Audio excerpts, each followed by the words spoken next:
Well, good morning, everybody, or whenever you're watching this. It's morning for me here on January 2nd, and the dust has finally settled on the volcanic eruption that was split open and melt to wrap up Gamehenge. And I just still have some questions, have some other more thoughts, Pretty much it's like when you watch just a life-changing movie. You're like, wow, you just kind of think about it, and it's all you want to talk about for the next day or so. Well, I held off on the talking about it part, and I was just taking a look at my notes here before I got started. These are my notes. Glad they're off. Why now? The spear is out. Number two most asked question. YEM. LOL. People liked it. Thanks. No lope. 18 of 20. 1 or 0. Volcano. Melt Song of the Year, and Wedge and Pillow Jets. That's what I got written down with my notes. So let's just start out with why now, I guess. Like, after all this time, the many opportunities they've had, why now? The 40-year thing, I guess, right? Is it that simple? Um, Maybe, I don't know. I guess it's just that simple, really, end of thought. But then it's like, I got to dive deeper. And it's like, well, maybe to curb expectations at the spear. I mean, one guy did say, so I guess this means the spear's out? Or is this like a warm up? Maybe they'll do it again at the sphere, all of those things. So I would say, yeah, the sphere's out. I don't think this is going to become a regular thing.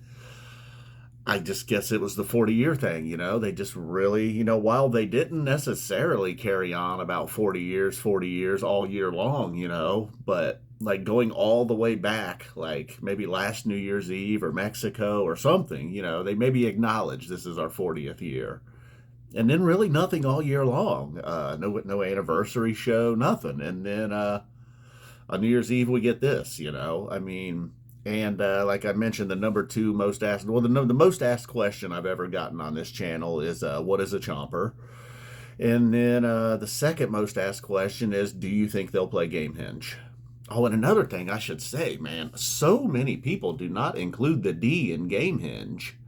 I guess that's because Stonehenge is spelled without the D, I believe. I don't really know. I'm not a big Stonehenge guy.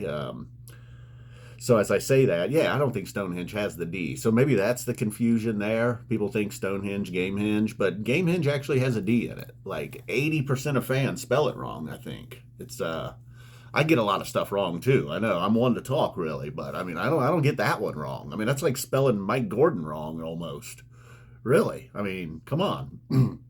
All right, so where are we going to move on to? Oh, yeah, and I'm glad they're off for a while. Like, they need a little gap now, because how you to imagine if there was a show like the next day? Like, they're not going to top that for a while, And I think people will understand, like, hey, this is special. Like, maybe several years ago in Vegas, they did, like, the animal set, the number show. And, I think people knew, like, okay, this isn't something we're going to get all the time. So hopefully that's the deal there. But just obviously they knew there's no show the next day. We got some time off. This is the time. We're going to do it here on New Year's Eve. Still just kind of can't believe it though. And then the way it was bookended so well, like Harpua to kick things off, the actress that they brought out to do the narration. That was always my concern, kind of with the Gamehenge, was like, I mean, you can't even get the crowd to cooperate for what's the use. How are you going to get them to calm down and quiet down while Trey's trying to narrate his way through Gamehenge?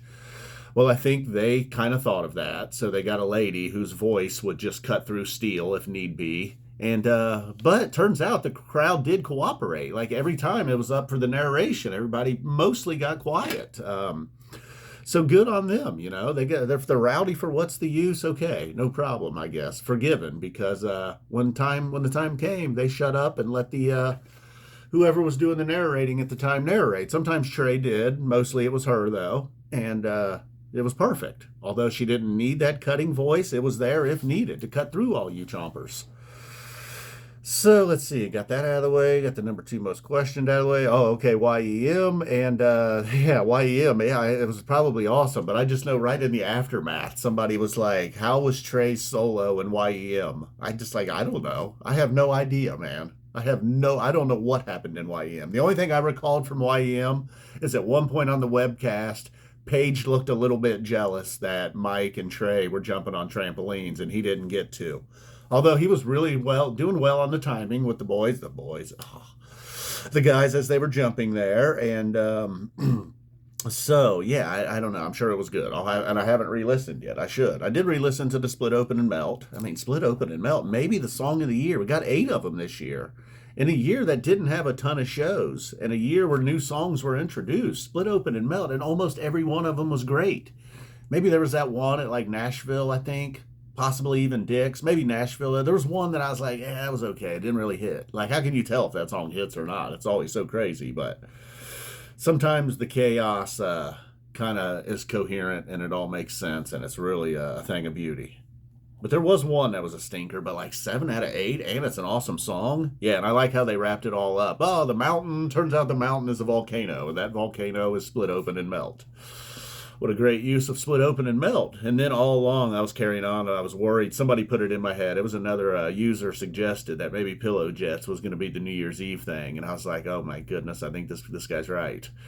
And then Mrs. Spud and many others called the Gamehenge. Now I almost feel like, not this isn't because it's almost like yeah, like, Spud was like, yeah, and I immediately told her she was crazy. Like, yeah, you'd have to almost be a little bit crazy to think they were going to play Gamehendge at this point on New Year's Eve at Madison Square Garden. Now, I know there was some deciphering. I believe it was like the Setlist Tees, setlisttees.com.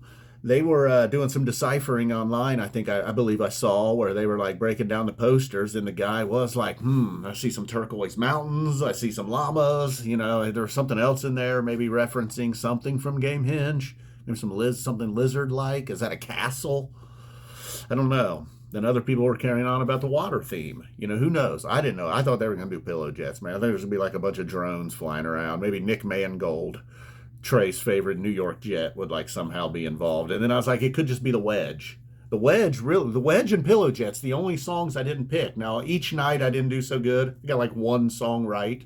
I tried to do the picks before the entire run. And out of the 20 songs I picked, 5 a night, I got 18 out of 20. That's pretty solid. But no Wedge, no Pillow Jets. And each night I got like 1 out of 5. I was really hoping for a Wedge on night 4. That way I could have at least bragged, been like, dude, I called the night 4 Wedge before the show. I called it on Christmas. Not to be, though. But 18 out of 20 is not bad, even if I didn't get them on the appropriate nights. And a lot of those were layups, you know what I mean? But then I also avoided some layups. I don't even think I called Blazon. No Antelope, That was one. No Fluffhead as well. We did get Divided Sky as well, but you had to get Divided Sky on Gamehenge night. And then I would say, yeah, the extra Gamehenge songs that probably wouldn't have been played, along with, now we got some new ones. You got David Bowie. I feel like we got David Bowie and Divided Sky instead of Fluffhead and Antelope. Although Bowie's been made a slight comeback. As Divided Sky, I feel like has taken a back seat over the last year or two. And, but yeah, coming back with a vengeance. And then I was like, I know they didn't play Runaway Jim this summer at MSG. Somebody pointed out they hadn't played Runaway Jim at the Garden since the Baker's Dozen. If I can talk a little, if I can talk in Phish code here, man, they hadn't played Jim at the Garden since the Dozen. Regular people just don't understand. And I don't thank everybody that tuned in for all the recaps, had nice things to say. I read most of the comments, got to the point where I was like, okay, when the run's over, I'll go through the videos and reply and chat with people a little bit. But then night 4, things got a little crazy. I was not able to keep up. Although I did check in a lot, so I got some new subscribers. It should be comfortably over 15.5 now, I believe. Had just recently dipped below 15.4, and some of these will probably lose here and there. If you happen to be a new subscriber, and here you are, thank you. And then I do still talk a little football on this channel. Buckeyes are done, unfortunately, luckily for you. And then possibly as many as 6 more Browns games, 5 more Browns games, but probably 2 more Browns games. That's how you do 2. It's the universal 2. Probably 2 more of them. Hopefully not, though. Fingers crossed, Joe Flacco and the Browns win the Super Bowl.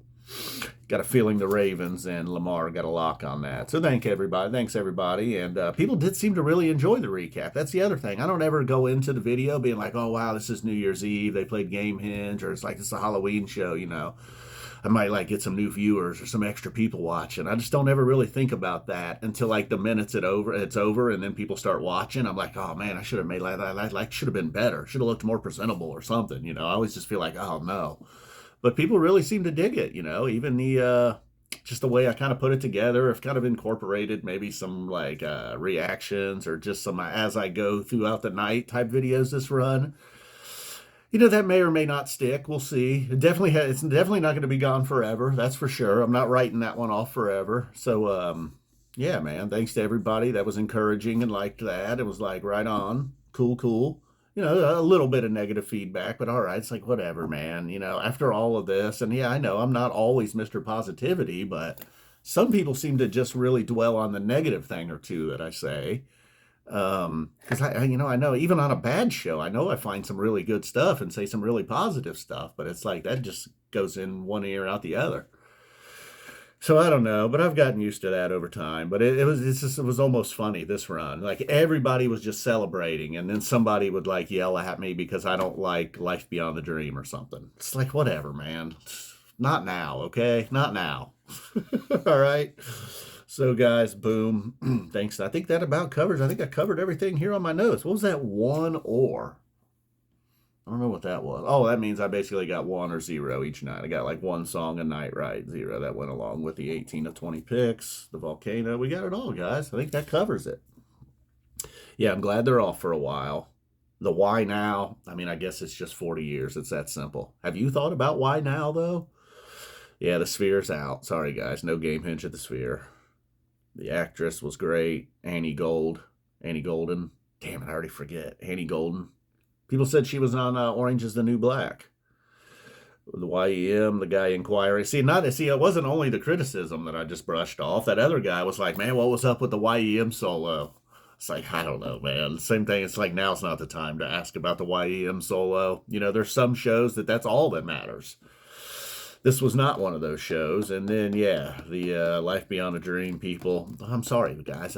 I'm not into it. And I will say one thing. I'm a little bit guilty of lumping that one together with, what's the other one? We'll get the real wordy title.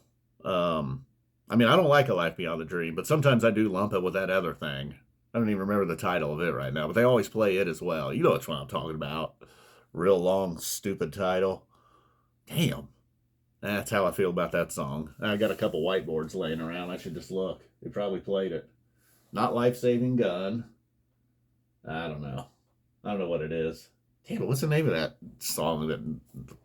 All right, guys, we're out of here. Boom. Didn't have it on my notes. That's what happened. I would suck at Jeopardy, you know. And also make sure it's speaking of like sucking at things.